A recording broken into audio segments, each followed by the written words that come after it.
the latest in fishing trolleys. This one now is a nice electric.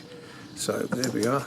This is the speed controller, on and off.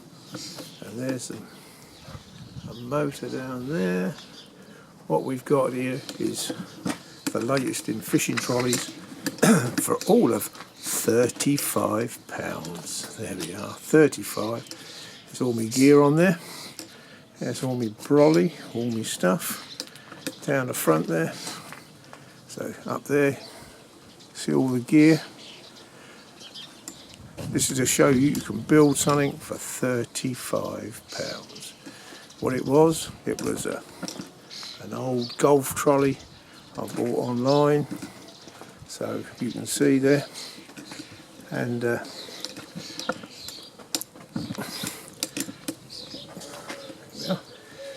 just show you what she can do. It works a treat.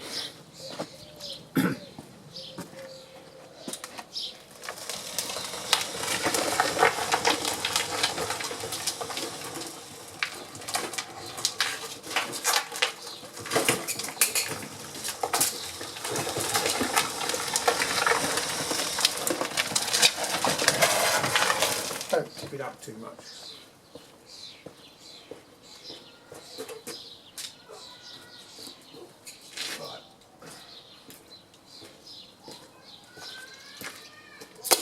Don't leave them bits in the top. There we are. One golf trolley converted to a fishing trolley. When I looked at the prices of these electric trolleys for fishing, they were over £300, and the top of the range was £800, and this one cost £35. And the advantages being as it is, it folds up a treat. So you just pop a few bits, and it'll also pop round the other way. Another one down here, which you can pull apart, and it'll all come apart and go in the boot of the car. So all I've done is put on this bit here with R clips, so that you can you take them off, take the tubes off that run along, and it all pops apart and goes in the car still. Not bad for 35 quid anyway. And those bits of metal there,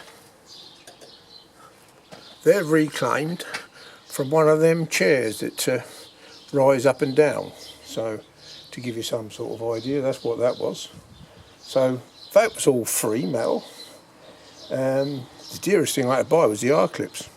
Oh, they were expensive. And a battery. Didn't come with a battery.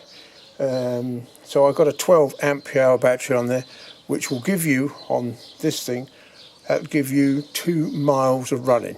So 2 miles is, I'm never going to use 2 miles. 22 ampere per hour battery is what they come with. Gives you 4 miles basically. So that's half 1.2, 12 ampere per hour battery. So you're going to get a couple of miles out of that. That's going to last me weeks. So there we are. Convert yourself a golf trolley. You find them online. That one was 35. I thought it was quite cheap. It's cheaper than £300 anyway for an electric trolley. And I got all my gear on there. And it does whip along a bit quick. So yeah, not bad. I hope that helps somebody else build yourself a fishing trolley. Why have a pull-in one or a cheap hard work when you don't need to? It's all electric. I thought that was pretty good. Anyway, thumbs up or thumbs down. Thumbs up for likes. Don't forget to subscribe. We will be building something later else in the year, something different. We can't keep building rocket stoves all the time, so I'm building different stuff now. I have got a thing for the rocket stove to do. I've got a special thing that is going to go on in a few weeks' time, but we've got to be ready for the fishing weather, and that's what we're ready for now, fishing. So catch you all later on the flip side. This is Dave signing off. Thanks for watching. Catch you all later. Bye-bye.